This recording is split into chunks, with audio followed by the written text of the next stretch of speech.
नमस्कार. सध्या जर बघितलं तर जे आहे देवेंद्र फडणवीस यांनी एक मोठं विधान केलेलं आहे. त्याचप्रमाणे त्यांनी एक अपडेटसुद्धा दिलेलं आहे. त्यामुळे सर्वांनी हा व्हिडिओ शेवटपर्यंत बघा.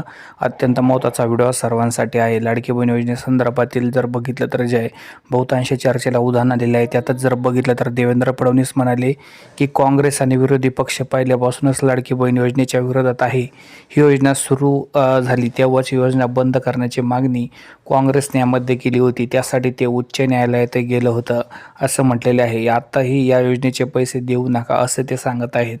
पण आचारसंहितेनुसार कोणतीही सुरू असलेली योजना थांबवता येत नाही. त्यामुळे कोणी किती पत्र लिहिले तरी योजना थांबवण्यात येणार नाही. महिलांच्या खात्यात पैसे जमा होणारच आहे असं देवेंद्र फडणवीस यांनी सांगितलेलं आहे. मात्र त्यांनी जर सांगितलं की आता 2 हप्ते बँक खात्यामध्ये जमा होणारच आहे, आम्ही लवकरात लवकर राहिलेले हप्ते जमा करू असं सुद्धा ते म्हणाले आहे. त्यामुळे असं वाटतं की लवकरात लवकर पैसे बँक खात्यावर पुढच्या काही दिवसामध्ये ट्रान्सफर होतील. धन्यवाद.